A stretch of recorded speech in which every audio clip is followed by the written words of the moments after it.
Hello, fellow travelers, and welcome to episode number 27 of The Apple and the Hero.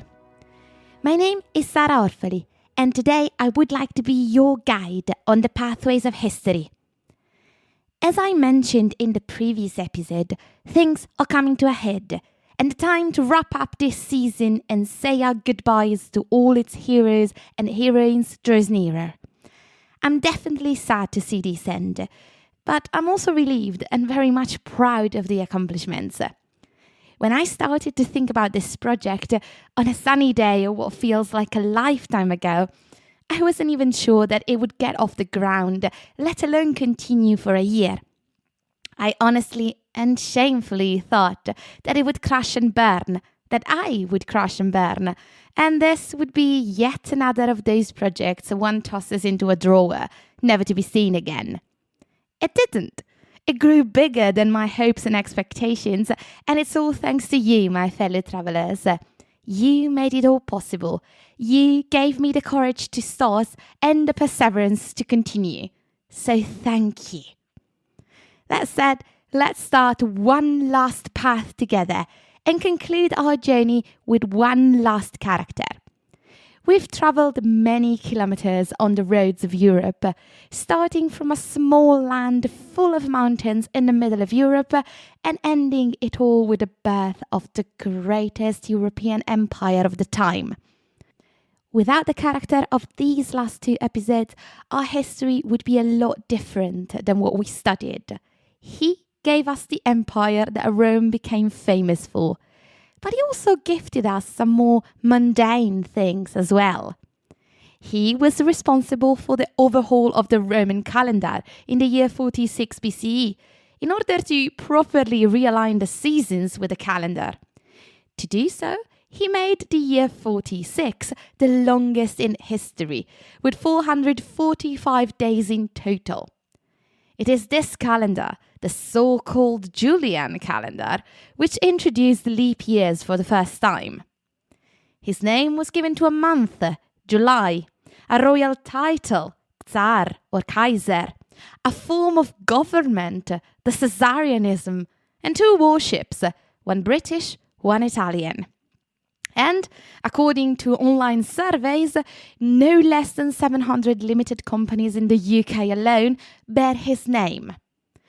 Though, unfortunately, the most famous salad doesn't bear his name, but the name of its creator, Caesar Cardini. And the medical procedure of the Caesarean birth had nothing to do with the man himself, as he was born quite naturally, and he enjoyed the company of his mother till very late in life. At this point, I think I've disseminated so many hints that even if you've just joined now, you've somehow skipped the title, you can imagine whose path we're going to be travelling on today. So, without further ado, let me welcome you, my fellow travellers, on the path of Gaius Julius Caesar. There's a lot of history on Gaius Julius Caesar, and even more ink was used on the myths and legends surrounding his figure. From the time when he was alive all the way through the present, everybody and their mothers seem to have had an opinion about him. And not just something to do with his conduct, his policies, his wars. Most of those opinions were about his personality. He was considered vain, his sexuality. Curio famously described him as husband to every woman and wife to every man, and the myriad of other things which might have been or might have not been true. We know so many things about Caesar, and most of them seem to have been invented one way or another. Some possibly even by the man himself. Historians seem to be quite sure about the veracity of the many works left to posterity by Caesar himself, the De Bello Gallico or the De Bello Civile, as the two most famous ones. And while I do understand their point, I can't also help but believe that some of it might have just been poetic license. Not false per se, too many witnesses to do something so open, but maybe stretched just a bit for maximum effect. I'm still going to use them, make no mistake. For one, because they are a solid account from an eyewitness, despite what happened in those situations, which is a lot better than later accounts of historians who weren't even born at the time of events. And for two, because both the De Bello Gallico and the De Bello Civile are nostalgic for me. Between a Philippica by Cicero and the direct, almost crude prose of Caesar, I always found the latter more entertaining than the former. Still, there are a lot of myths and many more legends floating around this emperor that never was, and I will try my best to navigate such treacherous waters and present you a version of Julius Caesar as close to the original human being as possible. And, like all human beings, the story starts with the birth of Gaius Julius Caesar. Once again, despite the fact that the medical procedure is known as the Caesarean section, this has nothing to do with how Caesar was born. Caesarean sections are a lot older than we think, and they were practiced during Roman times, but only as a way to save the child. So mostly when the mother was unfortunately already dead.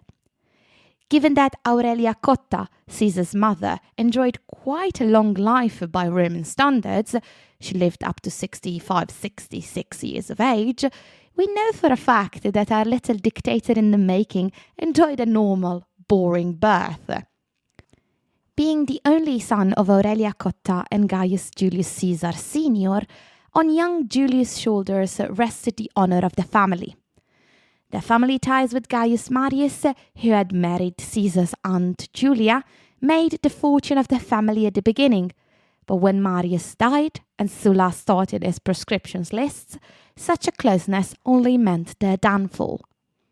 While Caesar was born into a noble family, as we can see from his three names, the Tria Nomina, one that was said to go back to Iulus, Aeneas' own son and Venus's grandchild, political and very human circumstances made it so that Caesar lived more in poverty than in the luxury that should have been his. Still, Caesar was nothing if not resourceful and was determined to get back what should have been his from the start. One might think that such a determination would actually have meant that Caesar was not above ditching friends and family if they stood in his way, but the contrary was true in reality. Before his days as a notorious philanderer, Caesar had been an honest husband, seemingly very much in love with his wife. Sure, he had married her, Cornelia Cinna was her name, probably enticed by the substantial dowry she came with, one which could facilitate his appointment to an important priesthood when he wasn't even 17 years of age. But when Sulla commanded him to divorce her, Caesar stood his ground and refused. Not even the loss of his priesthood, Cornelius' dowry, his own inheritance, nor the threat of violence were enough to convince Caesar to forsake her. Such a behavior landed him on the dreaded proscription lists, and only his sudden escape from Rome and continuous moving through the Latium marshes guaranteed his safety. In more than one occasion, history was this close to never being played out as we know it, as Caesar contracted malaria in the marshes, and once or twice came far too close to being arrested and killed. But he managed to outlive Sulla's fury, and with the help of friends and family, he was able to return home to Cornelia. Unfortunately, though, their story was not meant to have a happy end. 13 years later, after having given him only one daughter, Julia, the only child Caesar would ever recognize, Cornelia Cinna died, still a young woman in her prime. Historically, it was stated that she died in childbirth, but there is no evidence for it, nor of the child who was never born. If until that moment Caesar seemed to have stuck to one woman, although we're not sure, after that his reputation as a womanizer, but also as a man-chaser, grew to almost ridiculous proportions. It was said that no wife was safe from Caesar in Rome, and Catullus composed many a bawdy and pretty insulting poem on Caesar's efforts with other men. Caesar was a vain man, vain enough that he wore laurels on his head to disguise his receding hairline. And we know his reputation as a philanderer was almost a badge of honor, at least where women were concerned. It can be said that Caesar cared about his title of Queen of Bithynia. It earned it, as a mockery of course, when his supposed relationship with King Nicodemus IV of Bithynia came to light. It seemed as if everybody knew this, even though Caesar always denied the allegations. Still, for the allegations of having taken every matron in Rome, Caesar was less inclined to forgive cheating if he was the recipient for it. Apparently, according to an ancient history, he divorced his second wife, Pompeia Sulla, on simple allegation that she might have tumbled through the sheets with another man. As he said it, his reason for divorce was Caesar's wife, like all Caesar's family, must be beyond suspicion. Yes, the scandal could have ruined his career, but I can't help but think there's a very obvious case of double standards here. In any case, we've seen how Caesar was not above using and discarding people for his own gain. He had a lofty mission in mind. He wanted to restore the family honor, for a descendant of Venus could not dwell with the plebs. Caesar survived Sulla's persecutions and was able to keep his wife, his life and his fortune through the help of friends, but his priesthood fell to the wayside. It was no matter. Soon enough, he left Italy to serve in Bithynia, not as the king bed's warmer, as it was later alleged, but as part of the staff of the governor of Asia, Marcus Minucius Thermus. During the siege of Mytilene, in the year 81 BCE, he saved a fellow citizen's life, thus earning the civic crown. This was the second highest military decoration a Roman citizen could earn. The highest was the grass crown, only given to commanders who had saved an entire legion, and it took the form of a chaplet of oak leaves woven to form a crown. Considering his vanity and his rapidly receding hairline, such a wreath might have been like a godsend to Caesar, for it took away the attention from his balding head. The privileges that came with the crown whetted Caesar's appetite for more honours. In search of fame, he moved himself to Cilicia, where he stayed only briefly, since Sulla's death meant that he was now free to return to Rome without fear. Later, rumours had it that he tried for consulship immediately after his return in 78 BCE, but as he was just 22 years old and with no prior experiences whatsoever, it seems as if this particular was only added later to embellish Caesar's desire for tyranny. What he did, though, was try his oratorial best to have some Sullan partisans brought to justice, with mixed results. Knowing that in a society like Rome, oratorial skills were the ticket to better positions and more fame, Caesar decided to leave the city once again and go study under the tutelage of the rhetorician Apollonius Smolin in Rhodes.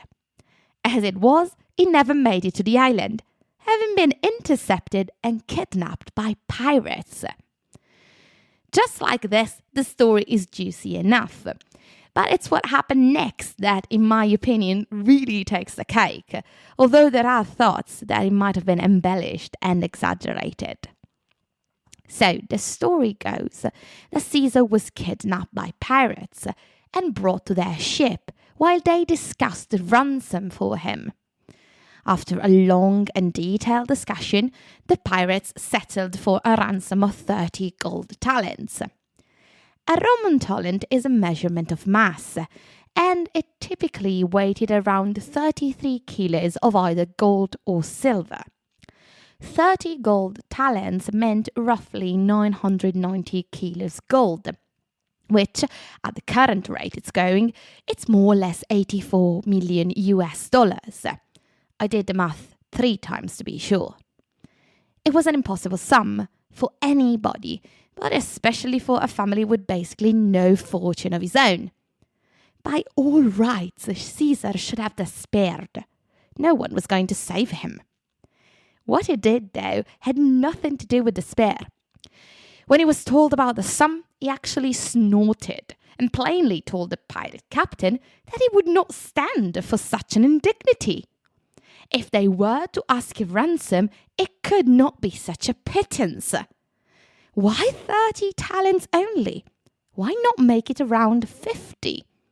This would come around 140 million US dollars in today's money. The pirates evidently thought this was a genius idea, and they asked for 50 talents. As they were all waiting for the ransom to be paid, Caesar didn't spend his days in idleness. He'd come to Greece to practice his oratorial skills, and he would be damned if pirates kept him from exercising. If there was no other audience to be had, then the pirates themselves would do. In between sharpening his skills, Caesar made sure to tell the pirates in exacting details what he would do to them the moment the ransom was paid and he was free. Obviously, everybody laughed at the threats. Why would the pirates fear someone who had been captured by them? Caesar left them to their own fantasies and kept sharpening his tongue for the moment. And then, definitely contrary to my own expectations, the ransom of 50 talents was paid. Even if his family hadn't been able to rack up the money, Caesar had influential friends with deep pockets who had come to his rescue. As the ransom had been paid, the pirates let him go, only for Caesar to go to the closest port, rally up a small navy, and come back to hunt the pirates, just as he had promised them he would. The only small mercy he gave them was to kill them before stringing them up from their bowels. Needless to say, he also got back his ransom, down to the last gram of gold. As he had come to Greece to study rhetoric, Caesar went on to do exactly that, until the Third Mithridatic War in the winter between 75 and 74 BCE put a definite stop to that. As Caesar was away from Rome, by all rights his political career should have been put on hold, as he wasn't there to campaign for any role. In reality, his influential friends campaigned for him and managed to obtain for him a position in the Council of Pontiffs as the substitute for a deceased relative. This marked his official entrance into the world of Roman politics, as he was now a well-accepted member of the aristocracy, with a great future in front of him. Knowing that he could do more if he was present, Caesar decided it was time to return to Rome, to stay, and in the year 71 BCE, he was elected as one of the military tribunes. Now, if you're familiar with the latest Netflix series about the Romans, you might have noticed that in the series, Caesar is basically credited with the successful suppression of the Spartacus revolt. Spartacus was a gladiator who successfully led a slave rebellion known as the Third Servile War, which happened between 73 and 71 BCE. While there is not much information about him from contemporary sources, Spartacus has enjoyed quite a lot of popularity centuries after his revolt.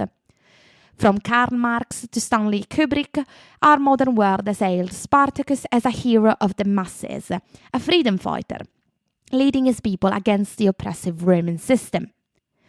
While we see him as such, for the Romans, Spartacus was nothing but a dangerous nuisance, which had to be put down as quickly as possible. The Romans had no mercy for their enemies, especially those who tried to overthrow the system. Marcus Licinius Crassus, the general who had been sent out to solve this problem, demonstrated such a way of thinking in perfect detail. Spartacus himself fell in a pitched battle against Crassus's legions, and 6,000 of the slaves who had followed him were crucified on the Appian Way. The revolt had been quelled, the perpetrator killed, and Marcus Licinius Crassus and Gnaeus Pompeius Magnus, or Pompey the Great as he is known in English, spent months quarreling about who had actually killed Spartacus in the first place. We know it was Crassus, but Pompey claimed credit for the act for himself. As you might have noticed, I've never mentioned Caesar once, because despite Netflix series' desperate attempt at putting him there, the reality is that Caesar and Spartacus never met, for the former was never involved in quelling the latter's revolt. Instead, Caesar was using his time as a military tribune to try and remove more of the restrictions that Sulla had put in place during his years as dictator. The following year, the consulship of Pompey and Crassus, who still hadn't overcome their differences but were willing to set them aside for the position of consul, finalized the changes made by Caesar. Politically speaking, Caesar was very much in Pompey's camp, although he did have more than a passing acquaintance with Crassus as well. The latter had a solid clientele and quite a fortune to his name, which helped Caesar with his own political endeavours, while Caesar himself made Crassus more approachable and personable to the lower strata. The seeds of what would later be known as the First Triumvirate were already there, and despite his young age, Caesar was displaying quite the political cunningness and willingness to see things done. Caesar's reforms, with Pompey's and Crassus's help, had done a lot to undo the strict legislation that Sulla had put in place, and by the time that Caesar's aunt Julia died, the wife of Gaius Marius, if you remember, her nephew could proudly display the images of her husband and son during the funeral ovation. His years spent refining his oratorial arts were finally paying off. Caesar seemed to thrive in his legal career of choice, and whenever he brought his speeches to the people, they seemed to resonate with them. As the third decade of his life started, Caesar was busier than ever, both in Rome and outside it. There are 2 episodes related to this period, which historians consider quite legendary, but they still help in explaining Caesar's figure, or at least how he was perceived. The first involves a dream. According to ancient historians, Caesar reported to have dreamt about having intercourse with his mother. If, on a human level, this sounds sacrilegious and more than a little disturbing, it was seen as an omen, a portent of a time where he would submit the motherland to his will. The second episode is more interesting. As Caesar was 33 years of age, he allegedly visited Alexander the Great's tomb, in front of which it was said he started to cry, questioning his life since he was 1 year older than the Macedonian king and had done nothing worthy of any kind of honour. Despite his alleged despair there, Caesar didn't have anything to worry, for honour was about to come his way. In 63 BCE, he finally obtained the role of Pontifex Maximus, the most important position in the Council of Pontiffs, where he had sat since 10 years before. This prestigious role cemented both Caesar's prestige and his role as the new leader of the Populares, much like his uncle Marius had been. The realization that such a role had been filled again made the Optimates panic, but there wasn't much they could do, and Caesar went on to be elected praetor. It is at this point that Caesar made a mistake that might have costed him everything. The year 66 BCE marked the arrival on the scene of Lucius Sergius Catilina, a disgraced noble whose name is remembered today only in connection to the conspiracies he started. I didn't use the plural in error. There are 2 subsequent conspiracies bearing Catilin's name. The second is most famous as the first, although it's the first one that interests us in the moment. There are strong hints, although never a confirmation, that Caesar had a role in the first conspiracy.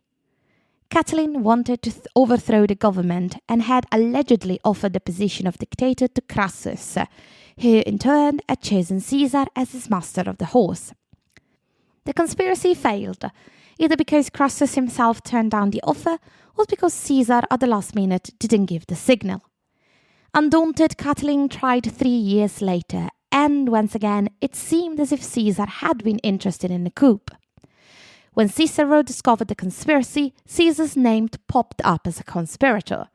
There was no proof then, and there isn't now, of Caesar's involvement, so the accusations were dropped. But Caesar's speech in the Senate, asking for mercy for the conspirators, casted some doubts about his involvement or lack thereof. Still, his plea for mercy was overruled by the Senate, and the conspirators were put to death. Despite the less than ideal result, Caesar's speech did give him some advantages. He was now seen as a wise man, more prone to peace than violence. The people could not love him more. Love without a position meant nothing to Caesar, especially since he was so indebted to others that he needed a military victory, and quite a big one, to get himself out of hot water. So when he was offered the position of governor in Hispania Ulterior, he took and doubled down on the local populations. He campaigned hard against the Galeci and the Lusitani, penetrating so deep into their territories that he basically brought his army to the shore of the Atlantic Ocean. He also plundered enough to pay his debts and even have to spare. His soldiers awarded him the title of Imperator, and the Senate granted him a triumph. This should have been a moment of celebration. There was just a little snag, a small problem of timing. As Caesar had successfully finished his military campaign in Spain, the next logical step for him would have been the consulate.